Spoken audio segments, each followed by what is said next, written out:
आपने पूछा कि मुझको जैसा कष्ट प्राप्त हो रहा है, क्या किसी धर्मात्मा को ऐसा कष्ट प्राप्त हुआ?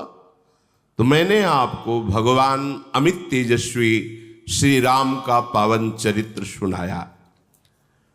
उन्होंने आपसे भी ज्यादा कष्ट प्राप्त किया। श्री राम के कष्ट के सामने तो तुम्हारा कष्ट बहुत थोड़ा है। न ही ते व्रजनम किंचित वर्तते परम।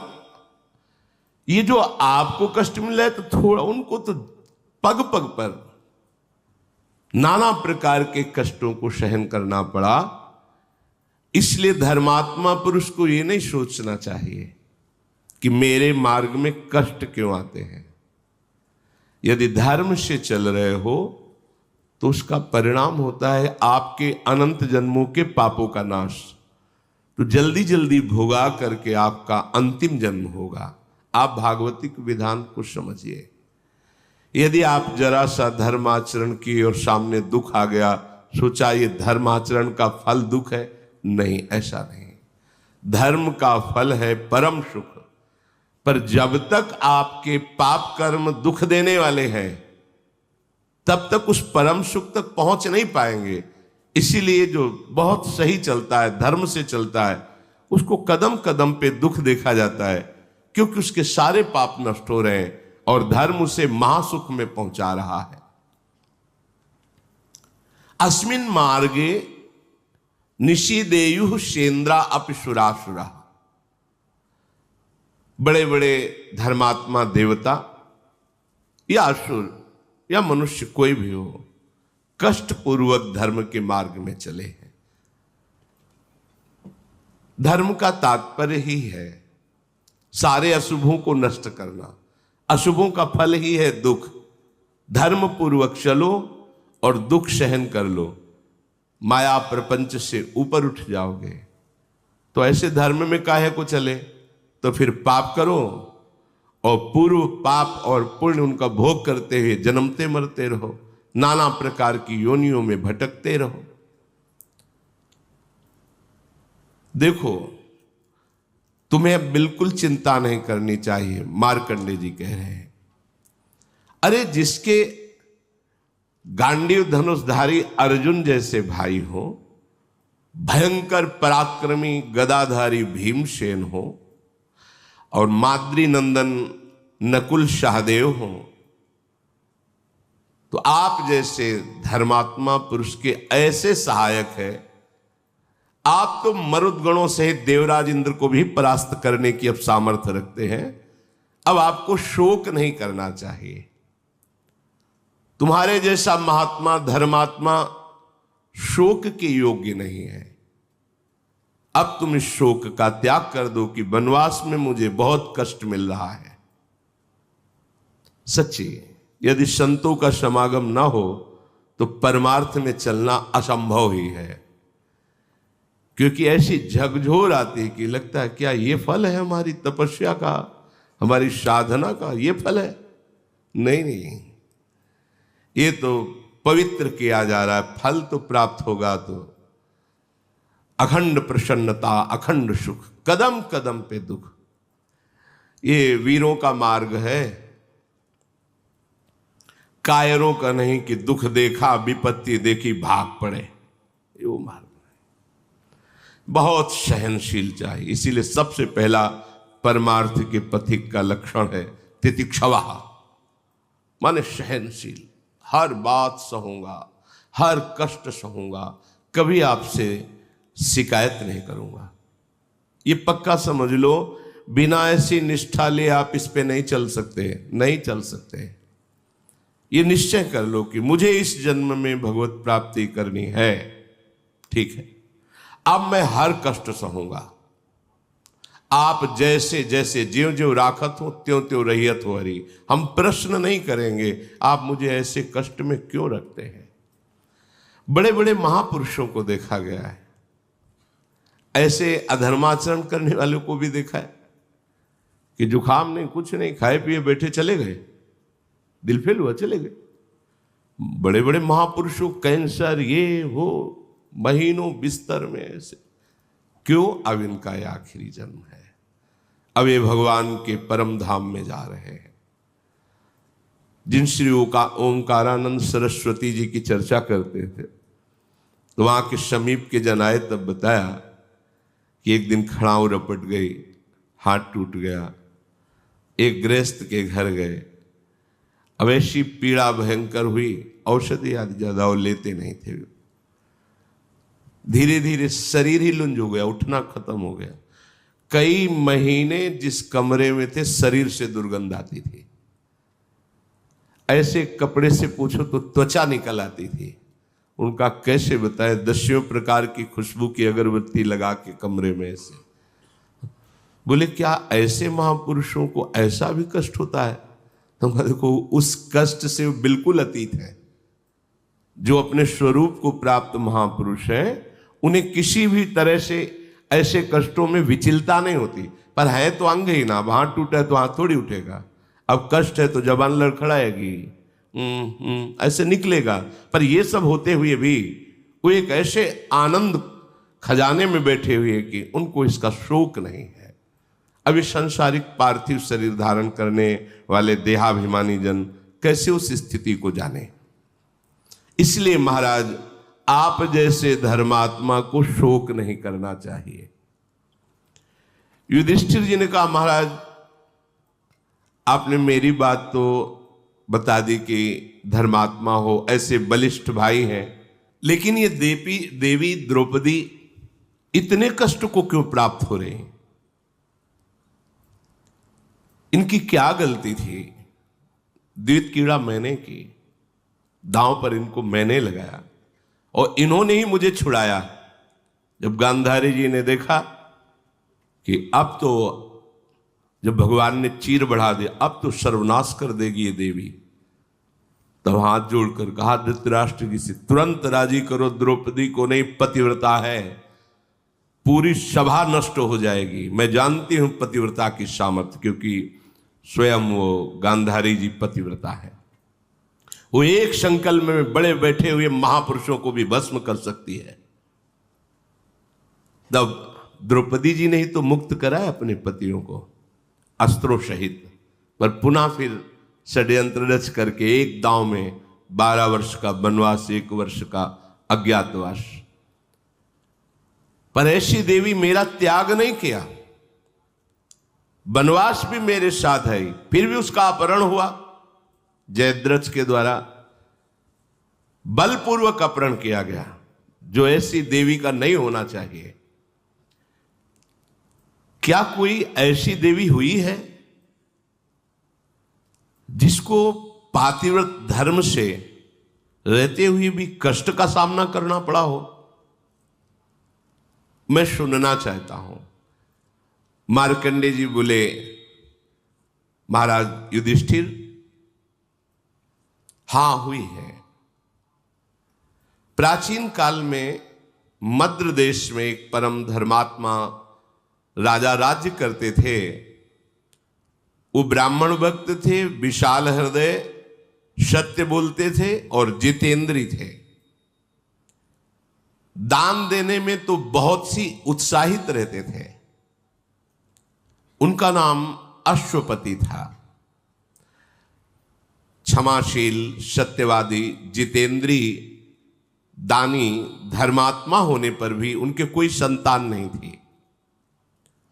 जब देखा कि बहुत अवस्था बीत गई, कोई संतान नहीं, कोई राजगद्दी संभालने वाला, तो उन्होंने संतान उत्पत्ति के लिए कठोर नियमों को धारण किया। निश्चित समय शाम के सूर्य उदय के बहुत पहले थोड़ा सा प्राण पोषण के लिए ले लेना और निरंतर ब्रह्मचर्य रह करके साधन परायण रहना, पूर्ण इंद्रियों का संयम। अश्वपति बड़े बड़े विद्वानों के साथ उनके बताए हुए अनुष्ठान, गायत्री मंत्र के द्वारा 1,00,000 आहुति रोज देना, रोज 1,00,000 गायत्री मंत्र पूर्ण करते हुए आहुति देना और जितेंद्रीय रहकर अल्पाहार करके साधन परायण रहना। 18 वर्ष बीत गए ऐसा साधन करते हुए। देख लो, 4 दिन साधन में लगते हो, चाहते हो कि परिणाम आया कि नहीं आया, वो व्यर्थ नहीं जाएगा, पर धैर्यवान रहो। ये परमार्थ है, तुम्हारे अनंत जन्मों के पाप जमा है, कोई 1-2 जन्म के थोड़ी जमा है। उबने की जरूरत नहीं है। रोज 1 लाख मंत्र गायत्री से आहुति देना विद्वानों के द्वारा, एक बार प्राण पोषण के लिए थोड़ा आहार ले लेना, पूर्ण जितेंद्रिय रह करके 18 वर्ष व्यतीत हो गए साधना करते हुए। साक्षात मूर्तिमान गायत्री देवी, सावित्री देवी प्रकट हुई। जहां स्वाहा आहुति दी जाए उसी से प्रकट हुई। समस्त ब्राह्मण अश्वपति उठकर खड़े हो गए, क्योंकि वेद माता है, परम सामर्थ्यशाली है। महान तेज यज्ञ मंडप पर छा गया। सावित्री जी अमृत के समान वचन बोली, राजन, तुम्हारे ब्रह्मचर्य, इंद्रिय संयम, प्राण संयम, मनोनिग्रह, इसे देखकर मैं बहुत प्रसन्न हो गई हूं।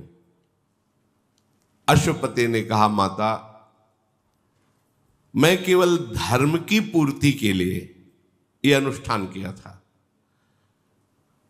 क्योंकि एक राजा होते हुए गृहस्थ हूं और मेरे संतान नहीं है, इसलिए मुझे वंश प्रवर्तक, राजगद्दी संभालने वाला पुत्र चाहिए। हे देवी, यदि आप प्रसन्न हैं तो आप मुझे पुत्र प्रदान कीजिए, क्योंकि ये न्यायुक्त संतानोत्पादन परम धर्म है गृहस्थ का। सावित्री जी बोली कि मैंने पहले ही विचार कर लिया था आपके इस भाव को, और ब्रह्मा जी से प्रमाणित करवा लिया है, क्योंकि विधान उन्हीं के द्वारा रचा जाता है। जो भाग्य में भी नहीं है उसको बदला जा सकता है तपस्या के द्वारा, भजन के द्वारा। तुम्हारे यहां एक संतान होगी कन्या रूप में। इस विषय में तुम्हें कोई प्रतिवाद नहीं करना। प्रतिवाद उत्तर, मैंने तो पुत्र मांगा था, ऐसा नहीं, एक कन्या होगी। बहुत प्रसन्न हुए, संतान तो हुई, आनंदित हो गए। देखो, कन्या या बालक दोनों समान हैं। अगर प्रधानता देखी जाए तो कन्या की ज्यादा है। वो दोनों कुलों का उद्धार करती है, माता पिता का और सास ससुर का, दोनों का। उसका पुत्र से भी अधिक श्रेष्ठ पद है कन्या का। आज बुद्धि भ्रष्ट हो गई है, कन्या को हे भाव से देखते हैं। गर्भ में कन्या है तो ऐसी क्रूरता माता पिता धारण कर लेते हैं, मरवा दो। कैसा बुद्धि कैसी नीच हो गई। पुत्र से भी श्रेष्ठ कन्या का पद है। अपने तो घरों में देखा है, छोटी कन्या को अपनी ही कन्या के चरण पूछते हैं। बड़े जन चरण छूते हैं, छोटे बालक के थोड़ी छूते हैं, कन्या के छूते हैं। उसे देवी भावना से देखा जाता है। सावित्री जी ने कहा, इस पर तुम्हें कोई प्रतिवाद नहीं, आपकी बड़ी कृपा है।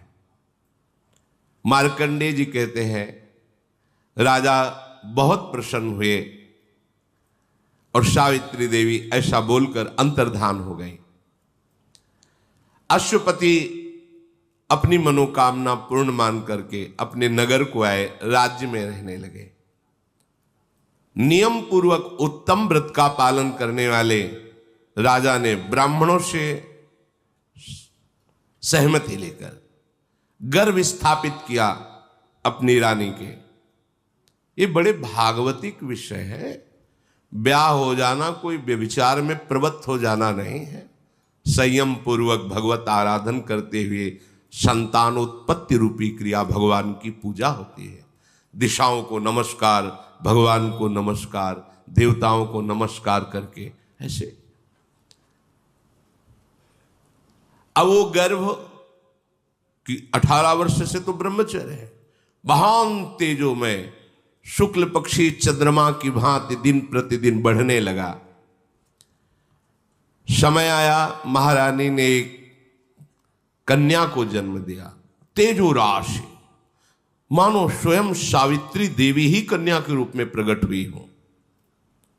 जो जात कर्म संस्कार कराने वाले विद्वत ब्राह्मण आए, उन्होंने कहा ऐसी कन्या हमने नहीं देखी। ये देखो तप का फल। साक्षात सावित्री देवी की आभा प्रकट हो रही है, इसलिए इस कन्या का नाम सावित्री ही रखा जाएगा। मूर्तिमान सौंदर्यता की देवी लक्ष्मी के समान दिन प्रतिदिन बढ़ने लगी। बड़ा आनंद। कुछ समय में वो नौ किशोर अवस्था को प्राप्त हुई। ऐसा लगता था मानो सोने की कोई प्रतिमा हो। जो देखता उसकी आंख सामर्थ्य नहीं रखती, नीचे झुक जाती। कोई सावित्री की तरफ आंख उठा के भी देखने की, ऐसा तेज, दुर्धर्ष तेज। कमल के समान मनोहर नेत्र वाली, अपने तेज से प्रज्वलित हुई अग्नि के समान। किसी भी राजकुमार की हिम्मत नहीं कि उसे वरण कर ले पत्नी के रूप में। एक दिन उपवास करके, सिर से स्नान करके, देव पूजन करके, ब्राह्मणों से स्वस्ति वाचन करा करके, इष्ट देवता का प्रसाद माथे पे धारण करके वो अपने महात्मा पिता के पास गई और प्रणाम किया। गौर से देखा कि मेरी पुत्री तो नौ किशोर अवस्था को प्राप्त, अर्थात अब ब्याह के योग्य हो रही। उन्होंने कहा, बेटी, किसी भी राजकुमार की सामर्थ्य नहीं कि तुम्हें वरण कर सके। मुझे सब मंत्रीजन समाचार देते हैं, पर मेरे को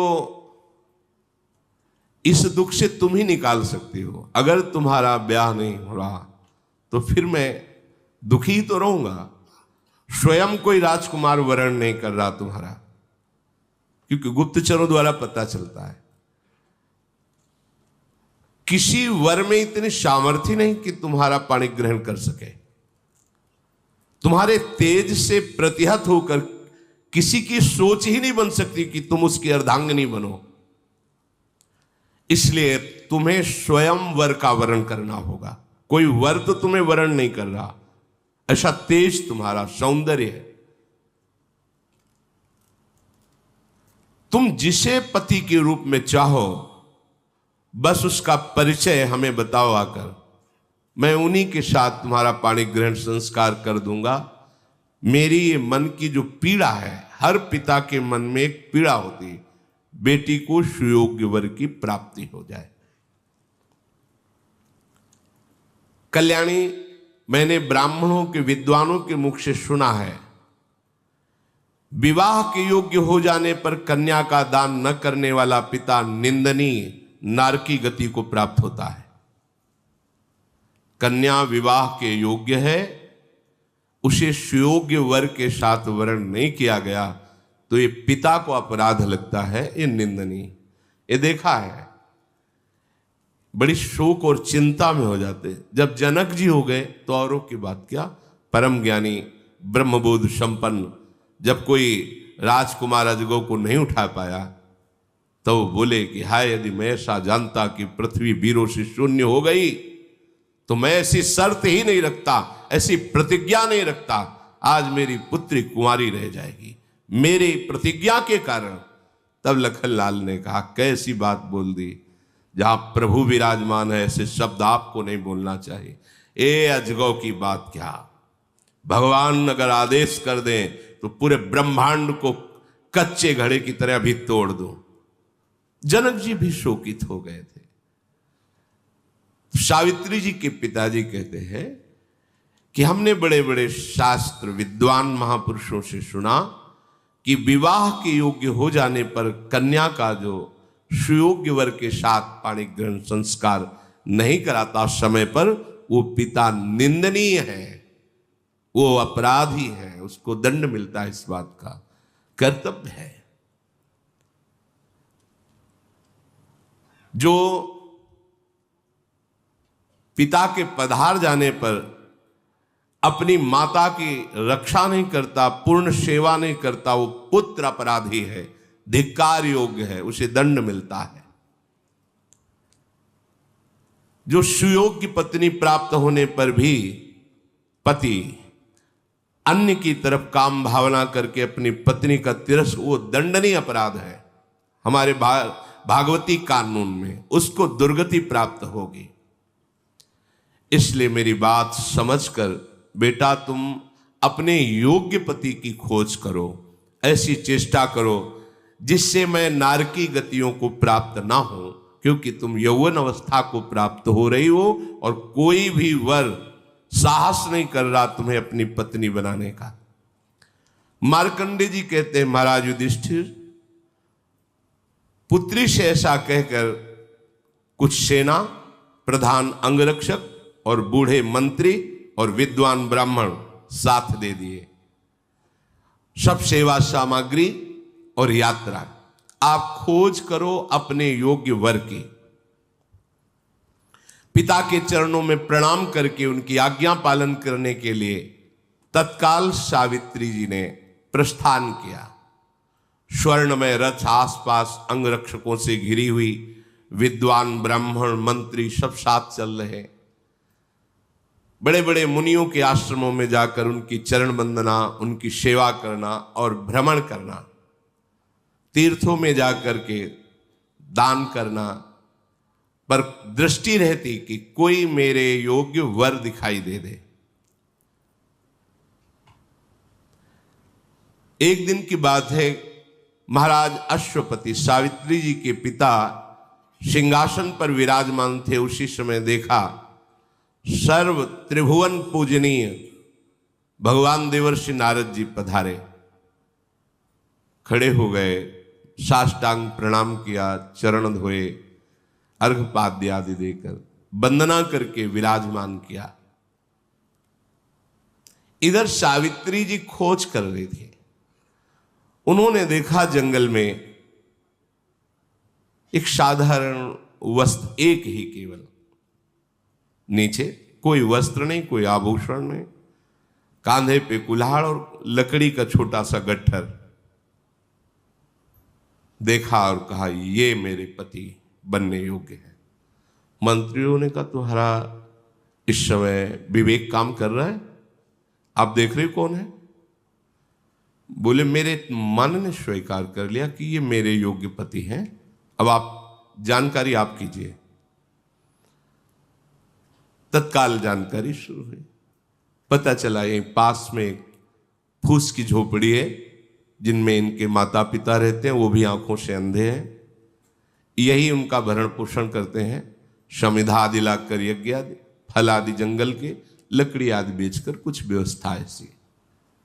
मूल में कौन है? पता चला कि दुमतसेन नाम के राजा थे।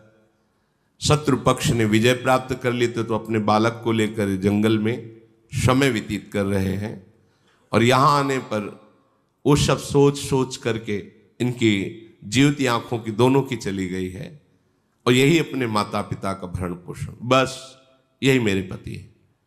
फिर विद्वानों ने, मंत्रियों ने कहा आप समझ रही हो, खाने को नहीं है, आप राजकुमारी हो, इतना वैभव। मैंने वर्ण किया। जब वो सभा में प्रवेश कर रही थी अपने पिता के, तो देवर्षि नारद जी विराजमान थे। पिताजी के साथ देवर्षि नारद जी को बैठा देखकर सावित्री देवी ने नारद जी के दोनों चरणों को स्पर्श करते हुए मस्तक पधराया। नारद जी ने कहा कहां से आ रहे हो आप? उनका वर की खोज में। अभी अभी मैं आई हूं अपने वर का वर्ण करके। सावित्री जी ने कहा आप जानना चाहेंगे? पिताजी सुनो, वो शाल्व देश में दुमतसेन नाम के प्रसिद्ध एक धर्मात्मा राजा थे। शत्रु पक्ष ने विजय प्राप्त करके उस राज्य पर अधिकार कर लिया, तो वो अपने एक पुत्र को लेकर के जंगल में भाग गए और बहुत सी विपत्तियों का सामना और चिंतन करने का उनके दोनों नेत्र चले गए, राजा और रानी के। और उनके जो पुत्र हैं उनका नाम सत्यवान है। वो अपने माता पिता का भरण पोषण कर रहे हैं और मेरे योग्य पति वही है, मैंने मन से उनका वरण कर लिया है। सावित्री जी ने संभाषण नहीं किया था। नारद जी एकदम बोल उठे, नहीं नहीं नहीं, ऐसा नहीं, बड़े खेद की बात, शोक की बात है, तुमने ऐसे को वर्ण कर लिया।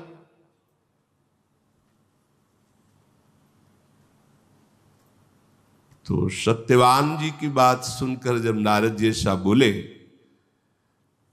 उनके पिता ने कहा, क्यों? गुणहीन, धर्महीन, आचरणहीन क्या? उनका नहीं नहीं, राजकुमार का सत्यवान नाम इसीलिए त्रिकाल में भी कभी झूठ नहीं बोलते, ना उनके माता पिता सत्य और धर्म का आचरण कभी छोड़ते हैं, इसलिए उनका नाम सत्यवान रखा गया है। राजा ने कहा, देवर्षि, फिर आप एकदम चौंक क्यों पड़े? जब ऐसे सत्यवान है तो आप ऐसा? नारद जी ने कहा, वो सूर्य के समान तेजस्वी हैं, बृहस्पति के समान बुद्धिमान है, और इंद्र के समान वीर है, पृथ्वी के समान क्षमाशील है। तो फिर महाराज आप एकदम आश्चर्यचकित होकर नहीं नहीं क्यों बोल पड़े? सुनो, वे दान देने में भी रंतिदेव के समान है, उशीनर पुत्र महाराज शिवी के समान शरणागत की रक्षा करने में समर्थ है। वो बहुत ही सुंदर और प्रिय दर्शन जैसे चंद्रमा सबको प्रिय लगता है, और वो रूपवान भी है। फिर महाराज क्या आपने दोष देखा? आप तो जितनी बात बता रहे हैं ये तो सब किसी महापुरुषों में होती है। इन सब गुणों को ढक देने वाला हमने एक दोष देखा। क्या? वो बस 1 वर्ष जीवित रहेंगे, आज से 1 वर्ष जीवित रहेंगे, और 1 वर्ष में उनका शरीर छूट जाएगा। पिताजी भी कांप गए, नहीं नहीं, ऐसा वर्ण नहीं वर्ण करना, 1 वर्ष। राजा बोले, बेटी तुम दूसरा वर वर्ण कर लो। सत्यवान सब गुणों से युक्त है, पर 1 वर्ष जीवित? नहीं नहीं, ऐसा नहीं। भगवान देववंदित नारद जी के वचन परम सत्य होते हैं। 1 वर्ष में उनकी मृत्यु हो जाएगी, फिर तुम वैधव्य जीवन व्यतीत करोगी। नहीं, ऐसा नहीं। सावित्री बोली, धर्मात्मा पुरुष निर्णय एक बार ही करता है। हमारे सनातन धर्म में कन्या एक बार पुरुष का वरण करती है, और दानी एक बार वचन देता है, दे दिया बस, दोबारा नहीं। ये 3 बातें धर्मात्मा पुरुष में होती हैं। ये 3 बातें उसी में होती है जिसमें धर्म जागृत होता है। एक बार निर्णय कर दिया, कर दिया। एक बार पति का वरण हो गया, हो गया। ये आज की मंद बुद्धि, मलिन बुद्धि इस बात को एक बार कह दिया, दिया तो दिया, फिर उसमें लौट कर नहीं सोचा कि मेरे प्राण जाएंगे या मैं भूखा रहूंगा। धर्मात्मा पुरुष में 3 लक्षण। एक बार निर्णय कर दिया, एक बार कन्या ने वर का वरण कर लिया, एक बार दान देने के समय बोल दिया ये तुम्हें दिया, फिर कुछ भी हो जाए पीछे नहीं हटना। अब अल्पायु हो या शतायु हो, गुणवान हो या गुणहीन हो, मैंने एक बार सत्यवान को पति रूप से देख लिया। सत्यवान को भी पता नहीं, बस सत्यवान ही मेरे पति रहेंगे, चाहे 1 वर्ष हो या 1 दिन हो। ये है धर्म। मैं जो मन से निश्चय करती हूं वही वाणी से बोलती हूं और उसी को क्रिया रूप में परिणित करती हूं, और यही सत्य धर्म में चलने वाले की पहचान है। वाणी मन और क्रिया एक ही होनी चाहिए। मन में कुछ और, बोल कुछ और रहा है, क्रिया कुछ और है, ठीक बात नहीं है। नारद जी ने कहा धन्य हो, धन्य हो, धन्य हो देवी, तुम्हारी बुद्धि धर्म में स्थित है, इसलिए अब किसी की सामर्थ्य नहीं कि तुम्हें धर्म से कोई हटा सके। पुत्री, तुमने जो सत्यवान के साथ वर्ण करने की निष्ठा दिखाई, मैं बहुत प्रसन्न हुआ। देवर्षि नारद जी ने कहा। राजा बोले कि मेरा हृदय भी फूल गया, मुझे ऐसी संतान मिली जो धर्मनिष्ठ है। बेटी मैं वैसा ही करूंगा जैसा तुम निर्णय किए हुए हो, क्योंकि धर्म का यही निर्णय है। वो केवल देखा और मन में ठान लिया, कोई आगे प्रक्रिया ब्याह की नहीं हुई थी। सत्यवान को भी बात नहीं पता थी। नारद जी ने कहा कोई विघ्न बाधा तुम्हारे ब्याह में न पड़े, मैं ऐसा आशीर्वाद देता हूं। अच्छा मैं चलता हूं। भगवान नाम गुणगान करते हुए वो भगवत धाम की तरफ नारद जी चले। इधर विवाह की तैयारियां हुई। युधिष्ठिर अश्वपति ने बड़ी प्रसन्नता से ब्याह की सामग्री एकत्र करवाई। फिर बड़े बूढ़े ज्योतिषाचार्य, विद्वान, ज्ञानी ऋषिजन, ऋत्वजन, पुरोहितजन, इन सबको और बहुत सी भोग सामग्री, बहुत सी धन संपत्ति साथ में ली और उसी तपोवन की यात्रा की जहां सत्यवान जी रहते थे। वहां आश्रम के निकट पहुंच करके सब सवारियां रुकवा दी और नंगे पैर होकर के अश्वपति, जो सावित्री जी के पिता थे, पाग हटाकर, सर का पाग और चरणों की पादुका ये हटा करके, ये सबसे बड़ा सम्मान होता है, ब्राह्मणों को आगे करके वहां गए। तो वहां देखा नेत्रहीन राजा और रानी, सत्यवान के जो माता पिता हैं, एक साल वृक्ष के नीचे बैठे नाम जप कर रहे हैं। कुशा की चटाई है, जंगली कुशा की। अश्वपति ने जाकर के उनका पूजन किया, प्रणाम किया, फिर परिचय रखा। मैं अश्वपति हूं, अर्घादि के द्वारा आपकी आराधना कर रहा हूं। वेद मंत्रों के ज्ञान करने वाले ब्राह्मणों के द्वारा स्वस्ति वाचन कराकर बहुत सी गौएं और संपत्ति आपको समर्पित करता हूं। इसका उद्देश्य है कि आपके पुत्र सत्यवान को मैं अपनी पुत्री समर्पित करता हूं। हे धर्मज्ञ, इस सावित्री नाम की मेरी तेजोमयी देवी स्वरूपा कन्या है, इसे आप पुत्र वधू के रूप में स्वीकार करें। वो बूढ़े जिनके नेत्र नहीं, अंधे हो गए थे, वो बोले महाराज क्या देखकर विवाह कर रहे हो? वैसे मैं भी राजा ही था, पर राज्य भ्रष्ट हो चुका हूं, छिन चुका है राज्य। यहां तो भरपेट भोजन की भी व्यवस्था नहीं है, और आपकी कन्या राजकुमारी, आप खुद कह रहे हैं देवी है, तो उसके पालन पोषण के लिए मेरे पास कोई सामग्री नहीं। इस वन में इस झोपड़ी के सिवा क्या है? कैसे वो रहेगी? इसलिए आप विचार कर लीजिए। अश्वपति ने कहा महाराज, सुख और दुख ध्यान देने योग्य बात है। सुख और दुख, संपत्ति और विपत्ति तो आती जाती रहती है। मतलब कन्या पक्ष को वर का क्या देखना है?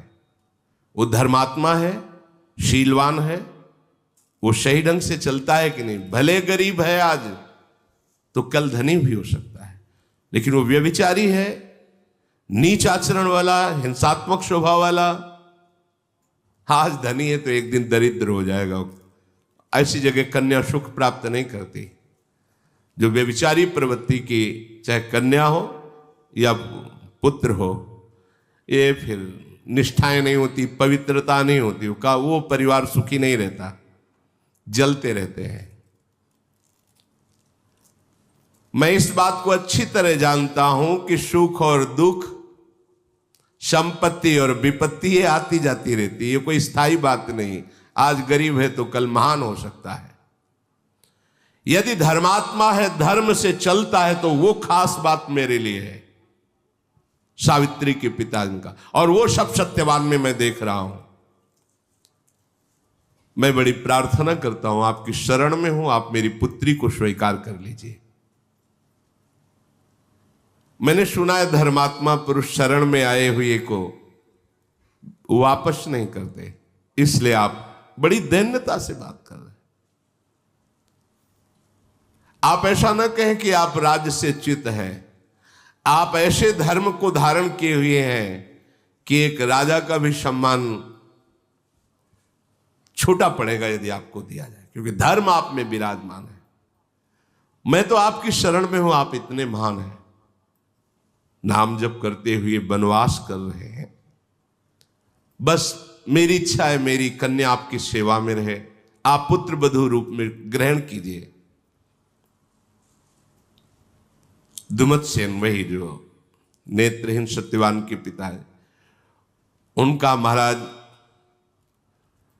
यदि ऐसा भाव आपका है तो मैं अपना सौभाग्य समझूंगा कि आप जैसा धर्मात्मा राजा और सावित्री जैसी देवी हमारी संबंध में आएगी।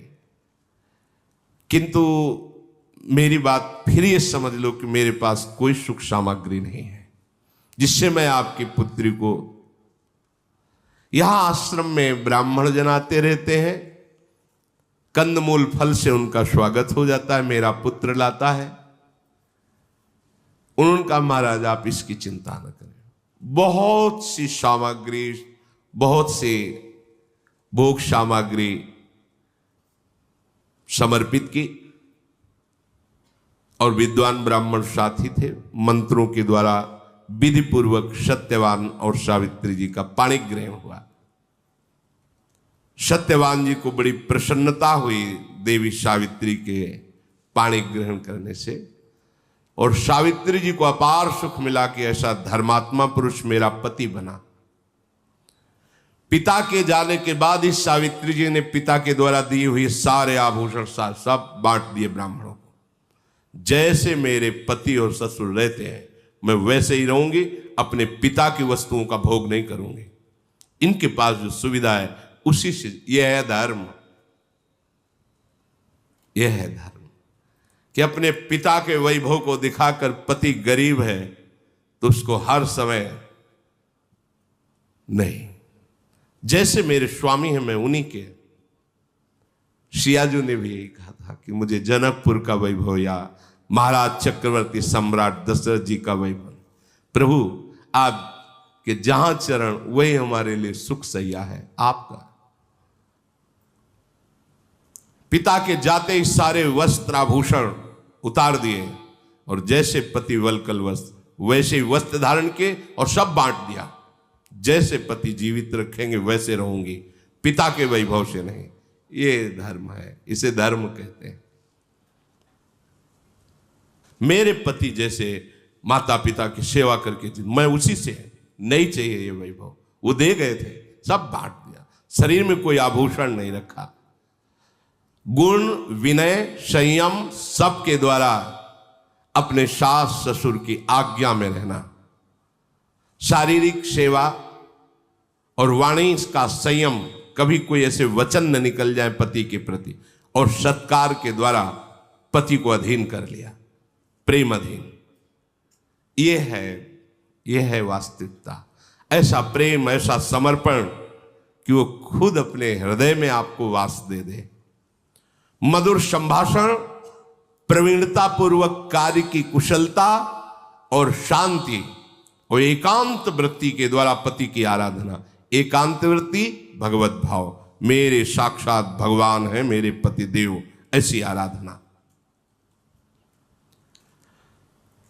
बाहर से सब करते हुए अंतर से गली जा रही थी। आज का भी दिन व्यतीत हुआ, आज का भी दिन व्यतीत हुआ। 1 वर्ष, जिस दिन नारद जी ने बात की थी उस दिन से क्षण क्षण अंदर आग लग रही थी, पर बाहर से मुस्कुराती, बाहर से सब किसी को जाने नहीं देती। तदनंतर समय व्यतीत हुआ, वो समय आ गया।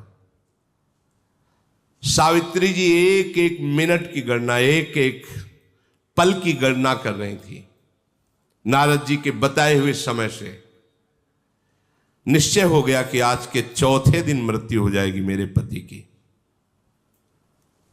एक जगह खड़ी हो गई, न जल न भोजन, बस मंत्र जाप, रात दिन किसी को कुछ नहीं बताया।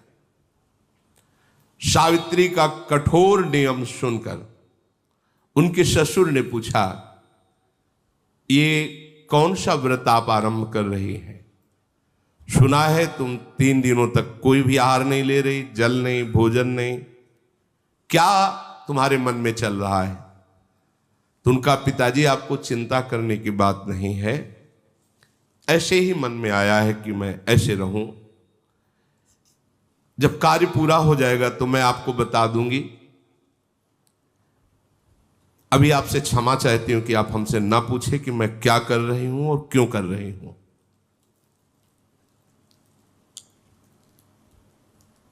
बस आप शांत रहिए, तो आप कोई प्रश्न मत कीजिए।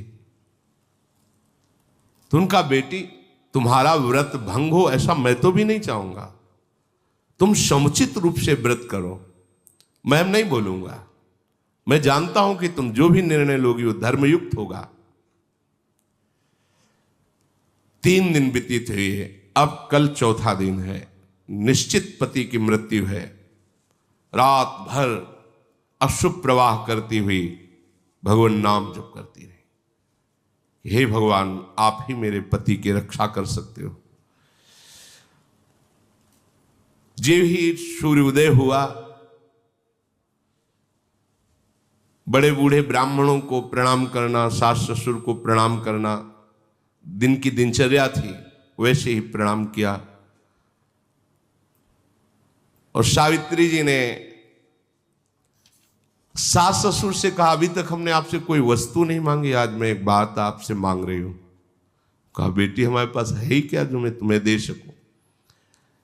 बोले, जब से पाणी ग्रहण संस्कार होकर आया मैं आपकी सेवा से बिलक नहीं हुई, आज मुझे आदेश कीजिए। पति जो लकड़ी लेने जाते हैं, समिधा लेने जाते हैं, फल मूल लेने, आज मैं उनके साथ वन देखना चाहती हूं और उनके साथ जाना चाहती। ये ना सत्यवान को पता है, न उनके माता पिता को पता है।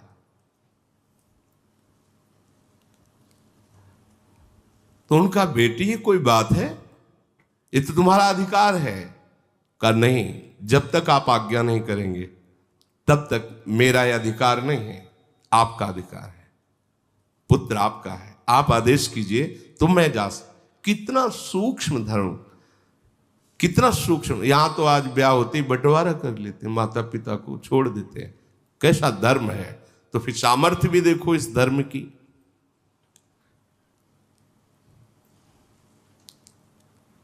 आज मैं इसलिए जाना चाहती हूं कि आज कोई मेरा बहुत बड़ा मनोरथ है। जब मैं वो मनोरथ पूर्ण कर लूंगी तब आप भी प्रसन्न हो जाएंगे, देख लेना। अपने सास ससुर से कहा। सत्यवान ने कहा, सुंदरी तुमने पहले कभी ऐसा नहीं कहा हमारे साथ चलने को, आज ही क्यों? वन बड़ा दुखदाई है और मैं बचपन से रह रहा हूं, मुझे अभ्यास है। तुम एक तो कई दिनों से ना आहार लिया है, जल आदि, खड़ी ही रही हो। मुझे लगता है तुम वन में चलने लायक नहीं हो। सावित्री ने कहा, भगवान मुझे कोई कष्ट नहीं है, मुझे कभी भी कहीं भी चलने में थकावट नहीं होती, मेरा मन बहुत उत्साहपूर्ण रहता है। बस आपसे प्रार्थना है आप कहीं मना न कर दीजिए। सत्यवान ने कहा कि आज तक तुमने कोई चाह नहीं प्रकट की, अगर साथ ही चलना चाहती हो तो चलो, हम मना नहीं करेंगे। महान व्रत का पालन करने वाली सावित्री ब्राह्मणों को, सास ससुर को प्रणाम करके एकाकार वृत्ति केवल भगवान में। ये बहुत बड़ी बात है। कदम पति के साथ चल रहे, चिंतन भगवान का चल रहा है। आज देखते हैं कि मृत्यु कैसे हमारे पति को ले जाती है। हृदय घबरा रहा है, जलन पैदा हो रही है, भगवद स्मरण एक तार चल रहा है। देखने में बहुत मुस्कुराती हुई दिखाई दे रही, जिससे उनके पति को पता न चले।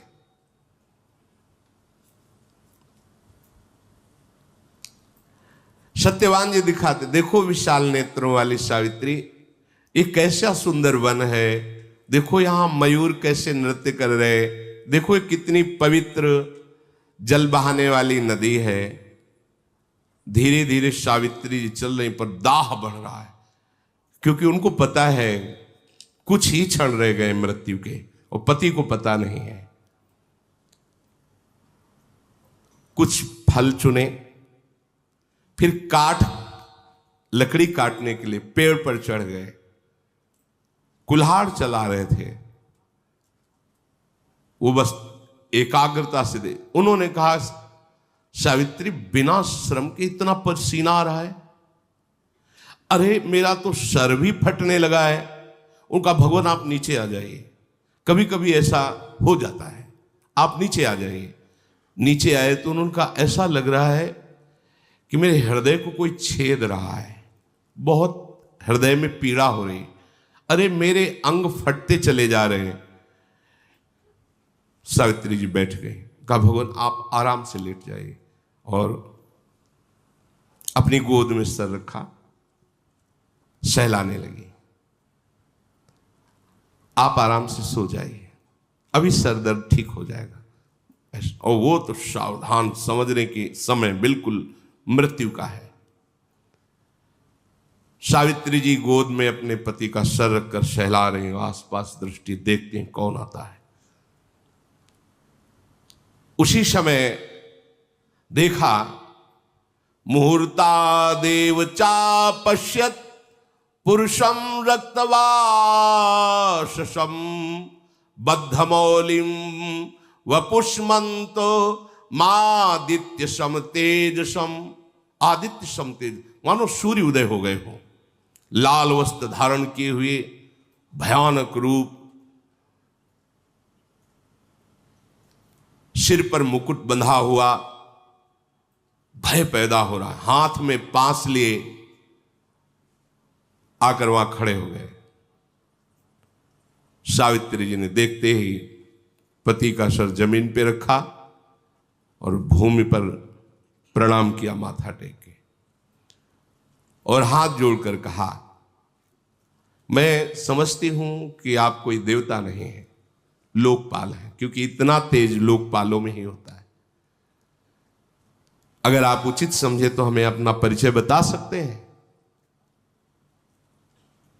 पतिव्रता से सावित्री तथैव च तपोन्विता। तुम पतिव्रता हो और तुम आत्मबल से युक्त महान तपस्विनी हो, इसलिए मैं तुमसे वार्तालाप कर सकता हूं। तुम मुझे लोकपाल यम इस नाम से मेरा परिचय दिया। मैं यमराज हूं, तुम्हारे पति की आयु समाप्त हो चुकी है, इस पास में बांध करके अभी अभी मैं उनको यहां से ले जाऊंगा। सावित्री जी ने पूछा कि मैंने तो सुना है यमदूत आते हैं, पर आप यहां स्वयं पधारे, दूत नहीं आए, ऐसा क्यों? श्रूयते भगवान दूतास्तवागच्छन्ति मानवान। मनुष्य को लेने के लिए तो यमदूत आते हैं। नेतु किल भगवान कस्मात, आप स्वयं आए, स्वयं प्रभु। भगवान यमराज ने कहा कि जानती हो, ये तुम्हारा पातिव्रत धर्म और भगवत चिंतन का प्रभाव है कि मेरे दूत तुम्हारे सामने प्रकट ही नहीं हो सकते, क्योंकि महाभागवत ये भी है, महाभागवत 12 महाभागवतों में ये यमराज जी आते हैं, जिनको धर्मराज भी कहा गया है। मेरे दूतों की योग्यता ही नहीं कि आ जाए, इसलिए मुझे स्वयं आना पड़ा है। तत्काल सावित्री जी ने देखा कि उस जीवात्मा को यम पाश में बांधकर, क्योंकि वो दिव्य दृष्टि संपन्न हो चुकी है, बहुत विवश कष्ट पूर्वक शरीर से वो जीवात्मा निकल रही, सांस रुक गई, चेहरे का रंग बदल गया, पति को यमपाश में बंधा देख रहे, दक्षिण दिशा की ओर चल पड़े यमराज जी। सावित्री जी पीछे पीछे चल पड़े। परम सौभाग्यवती, व्रत नियम भगवद स्मरण, अबाध गति, कहीं भी जा सकती है। धर्म का बहुत बड़ा बल होता है। ऐसा लगा कोई पीछे आ रहा है, देखा तो उन्होंने कहा कि सावित्री अब तुम लौट जाओ और अपने पति के दाह संस्कार आदि कार्य को पूरा करो। जो एक पत्नी का परम कर्तव्य है वो तुमने पूरा कर लिया, अब आगे तुम्हें नहीं आना चाहिए। सावित्री जी ने कहा, पत्नी का तो पूरा कर्तव्य तभी होता है जब वो पति के साथ ही रहे। जहां मेरे पति जाएंगे वहीं मैं जाऊंगी, यही सनातन धर्म है। तपस्या और गुरु भक्ति, पति प्रेम, भगवत भजन, व्रत पालन, इनकी सामर्थ्य से मेरी ऐसी गति है कि कोई भी लोकपाल मुझे नहीं रोक सकता। ये देखो, तपस्या अर्थात कष्ट सहना, गुरु भक्ति, पति प्रेम, भगवत भजन और व्रत पालन, इनसे मेरी ऐसी सामर्थ्य प्रकट हो गई, कोई लोकपाल नहीं रोक सकता। जिस लोक में जाना चाहें हम जा सकती हैं। महात्मा जन तो ऐसा कहते हैं कि 7 पग अगर साथ चल ले तो मैत्री संबंध स्थापित हो जाता है। तो मैं तो कई पग आपके साथ चल लिया, तो आप क्या मेरे मित्र नहीं है? यमराज जी से पूछ रहे। महाराज, जिन्होंने अपने मन और इंद्रियों को वश में नहीं किया है, जिन्होंने धर्म पालन नहीं किया है, जिन्होंने गुरु सेवा नहीं की है, जिन्होंने कष्ट रूपी तपस्या नहीं की है, वो आपके साथ चलने में सामर्थ्य नहीं रखता। महात्मा लोग विवेक विचार से ही धर्म का वर्णन करते हैं और धर्म प्राप्ति ही जीवन का परम लाभ है। इसलिए सबसे श्रेष्ठ वही है जो धर्म से चलता है। यमराज जी ने कहा, तुम्हारी बात सुनकर मुझे बहुत आनंद हुआ, तुम्हारा पति प्रेम और तुम्हारा निष्ठा भाव, अब तुम लौट जाओ, मैं बहुत प्रसन्न हूं। सत्यवान के जीवन के सिवा और तुम जो चाहो एक वरदान मांग सकते हो। सावित्री जी ने कहा, भगवान, मेरे ससुर और सास वो राज्य भ्रष्ट हैं, राज्य छिन गया है, उनकी आंखें नहीं हैं, तो आप कृपा करो मेरे सास ससुर की आंखें ज्योतिमय और वो बलवान हो जाए और तेजस्वी हो जाए, स्वस्थ, जैसे वो राजकाज के समय थे वैसी उनकी शरीर की कांति हो जाए। तथास्तु, ऐसा ही हो। फिर लौट के दिखा रहे, उनका लौट जाओ ना। कहा, भगवान आप कैसा कैसे कह सकते हैं? मेरे स्वामी को आप लिए जा रहे हो, मेरे से कह रहे हैं आप लौट जाइए। जहां मेरे पतिदेव रहेंगे वहीं मैं निश्चित वहीं रहूंगी। मेरे प्राणों को ले जा रहे हैं और शरीर को कह रहे हैं आप वापस लौट जाओ, असंभव। हे देवेश्वर, आप मेरी बात सुनिए। शताम सकृत संगत मीप्सितम परम ततः परम मित्रमिति प्रचक्षते न चा फलम सत्पुरुषेण संगतम ततः सताम सन्निवसेत समागमे। संत पुरुषों का तो एक बार दर्शन और समागम हो जाए तो उसका परम मंगल हो जाता है। कहीं संत पुरुषों से मित्रता हो जाए तो फिर उसके मंगल में कहीं संशय रहता है, कल्याण में। मैंने सुना है साधु पुरुषों का संग कभी निष्फल नहीं होता, इसलिए मुझे साधु संग मिला है आपका। महाभागवत हो आप, निष्फल कैसे हो सकता है? मुस्कुरा दे यमराज जी, बोले बहुत गूढ़ बात तुमने कही, मेरा मन प्रसन्न हुआ। सत्यवान के जीवन को छोड़कर तुम एक वरदान और मांग सकते हो। तो उनका मेरे सास ससुर का राज्य छिन गया था, वो राज्य मिल जाए। जैसा उनका शासन था वैसा ही उनको, तथास्तु, ऐसा ही हो। अब तुम लौट जाओ। फिर पीछे देखा, सावित्री जी जा रहे। आप क्यों नहीं वापस जा रहे? महाराज आप तो सारी प्रजा को संयम में रखते हैं, नियमन करते हैं, बड़े लोकपाल हैं, आपका नाम यम है, महिमा आपकी विख्यात है। कौन सा ज्ञान और धर्म ऐसा है जो आपको पता न हो? अद्रोहा सर्वभूतेषु कर्मणाम मनुषा गिरा, अनुग्रहश्च दानम च सताम धर्म सनातना। मन, वाणी और क्रिया द्वारा जो अपने जीवन में किसी को भी कष्ट नहीं देता, सब पर दया भाव रखता है और दूसरों को सुख देता रहता है, वही साधु है, वही सनातन धर्मी है। संसार के लोग अल्पायु होते हैं,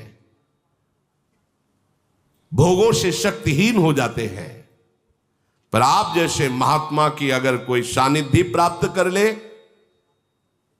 तो फिर उसे अमंगल नहीं देखना पड़ता। यमराज बोले बहुत सुंदर धर्म की बात कही। सत्यवान के जीवन को छोड़कर तुम एक और वरदान मांग सकती हो। सावित्री ने कहा कि मेरे पिता ने पुत्र के लिए तपस्या की थी तो मैं प्रकट हुई थी, मैं चाहूंगी कि मेरे पिता के द्वारा ही मेरी माता के गर्भ से मेरे 100 भाई प्रकट हो, 100 पुत्र प्रकट हो। तथास्तु, ऐसा है, दोनों कुलों का उद्धार, ऐसा ही हो। फिर चले तो फिर देखा पीछे, अब लौट जाओ, बहुत दूर तक आ गई हो। सावित्री ने कहा भगवान आपको बोल दिया कि स्वामी के समीप ही मेरी स्थिति होगी, ये स्थान कोई और नहीं ले सकता, मेरे स्वामी जहां वहीं मैं, आप जहां भी जाओगे मुझे वहीं पाओगे। पर मैं चलते चलते आपको एक बात सुना दूं। आप भगवान सूर्य के पुत्र हैं, बड़े प्रतापी हैं, विद्वान पुरुष आपको वैवस्वत कहते हैं। आपका यश है क्योंकि आप कभी किसी को गलत दंड नहीं देते, धर्म में निर्णय करके ही उसे दंड देते हैं, क्योंकि आपको किसी गवाही की जरूरत नहीं है, स्वयं सबको देखते हैं, इसीलिए आपका नाम धर्मराज है। महाराज आप पर जितना हमें विश्वास है उतना ही सबको संतों पर विश्वास होता है, इसलिए संतों पर विशेष प्रेम करना चाहिए। और आप संत हैं, महाभागवत है, आप जानते हैं कि किससे प्राणियों का हित होता है, कैसे सौहार्द किया जाता है, इसलिए मैं संतों पर, आप पर बहुत अधिक विश्वास करती हूं। यमराज जी ने कहा यह बात तो केवल धर्ममय हृदय से ही निकल सकती है, तुमने मुझे बहुत संतुष्ट किया। सत्यवान के जीवन के सिवा ये चौथा वर है, कोई और जो चाहो मांग लो। महाराज मैं भी औरस पुत्र चाहती हूं। औरस शब्द होता केवल पति के संयोग से, नहीं तो देवी संकल्प से भी पुत्र होता है। गर्भ हो जाएगा। ऐसे संकल्प किया, गर्भ हो, शब्द बोल दिया, मैं भी औरस पुत्र चाहती हूं। औरस केवल अपने पति के द्वारा, संकल्प आदि या मंत्र आदि के द्वारा नहीं। अब वो इतने आनंदित हो गए थे सावित्री जी की बात सुनकर, औरस शब्द पर उन्हें ध्यान ही नहीं रहा। मुझे पुत्र, उनका तथास्तु, ऐसा ही हो, तुम्हें पुत्र की प्राप्ति होगी, अब तुम लौट जाओ, अब आगे तुम्हें नहीं बढ़ना। सावित्री जी ने कहा एक बात तो सुन लो, संत पुरुषों ने कहा है कि जिसकी धर्म में वृत्ति लगी रहती उसे ही धर्मात्मा महात्मा कहते हैं। वही धर्मात्मा महात्मा है कि जिसके हृदय में कभी व्यथा और शोक नहीं होती। संत पुरुषों का संतों से जो समागम होता है वो महासुख प्रदान करने वाला होता है। श्रेष्ठ पुरुष संतों के संग से ही भय पर विजय प्राप्त करते हैं, निर्भय होते हैं। संत सूर्य के समान प्रकाश करते हैं। जैसे सूर्य प्रकट होकर बाहरी अंधकार का नाश करता है, तो संत अंदर के अज्ञान अंधकार का नाश करते हैं। संत महात्मा पूरी पृथ्वी को अपने भजन संकल्प बल से सुख प्रदान करने की चेष्टा करते हैं। संत पुरुष भूत, वर्तमान और भविष्य तीनों को मंगल कर देते हैं। संत पुरुषों के बीच में यदि रहने को मिल जाए तो कोई भी माया जनित दुख उसे दुखी नहीं कर सकता। ये सनातन सदाचार है और सत्पुरुषों द्वारा सेवित है। इसलिए संतों का संग करना चाहिए और परोपकार करना चाहिए। कभी भी अपनी स्वार्थ बुद्धि रख करके संत समागम से विमुख नहीं होना चाहिए। संतों का संग कभी व्यर्थ नहीं जाता। संतों के संग से स्वार्थ की भी हानि नहीं होती। संतों का कृपा प्रसाद अर्थ और मान को भी बढ़ा देता है। संतों में नित्य निरंतर भाव बने रहने से संपूर्ण जगत का मंगल होता है। धर्मराज ने कहा, ऐसी गंभीर वाणी और संत निष्ठा, बहुत प्रसन्न हुआ। क्या कोई और वर मांगने की इच्छा है? सत्यवान के सिवा अगर चाहो तो और वर मांग सकती हो। सावित्री जी ने कहा नहीं नहीं नहीं, मैं कोई वर मांगने के लिए नहीं कह रहे। जो वर दिया है उसकी प्रशंसा की है कि आप संत, आपके जैसे संतों का समागम प्राप्त होने पर किंचन मात्र दुख। आपको पता है अभी आपने क्या वर दिया? आपने कहा तथास्तु और हमने मांगा था औरस पुत्र। कैसे होगा? खड़े हो गए धर्मराज जी। मैं एक पतिव्रता हूं, जानते हो, मन वचन कर्म से आज तक किसी की ओर काम भाव से नहीं देखा। काम भाव से उत्तम के बस अस मन माही, सपने हुआन पुरुष जग नाही। मेरे पति को अब छोड़ो, क्योंकि आपका वचन कभी झूठा नहीं होता। पति के बिना औरस पुत्र नहीं हो सकता। धर्मराज को, एक पतिव्रता ने धर्मराज को उत्तरहीन कर दिया। आपने वर दिया ना, फिर आपका अधिकार कैसे बनता है कि आप हमारे पति को ले जाएं? और आप भाग्य पलटने में सामर्थ्यशाली हैं। ऐसा नहीं कि भाग्य के लिखा चलेगा। अब आप अपने वचन को याद कीजिए, तथास्तु कैसे पूरा करेंगे? सूर्यपुत्र भगवान धर्मराज सावित्री जी की तरफ देखते रहेंगे कि ऐसे फंसा लिया, समझ ही नहीं पाए। वो समझ ली भाव में आके, बहुत प्रसन्न हुए और कहा, सावित्री धन्य है तुम्हारा पातिव्रत धर्म। धर्म का यथार्थ वचन सुना करके मुझे अधीन कर लिया। जाओ, मैं मुक्त करता हूं सत्यवान को। कभी जीवन में इनको अब कोई रोग नहीं होगा। ये जो सोचेंगे तत्काल वही हो जाएगा और तुम सदैव सौभाग्यवती रहोगे। यहां से भूमि लोक से जाओगी तो सौभाग्यवान होके ही जाओगे। पहले तुम सौभाग्य विहीन नहीं जाओगे कि पति पहले चला गया और तुम्हारा ये ऊपर से आशीष से दिया। तेरे ही नाम से वंश परंपरा चलेगी। तुम्हारे सत्यवान से जो पुत्र होंगे धर्मात्मा, महान और बलशाली होंगे और 100 पुत्र होंगे। धर्मराज जी ने कहा देखो, ये जो भागवतिक धर्म सिद्धांत है मिथ्या नहीं है।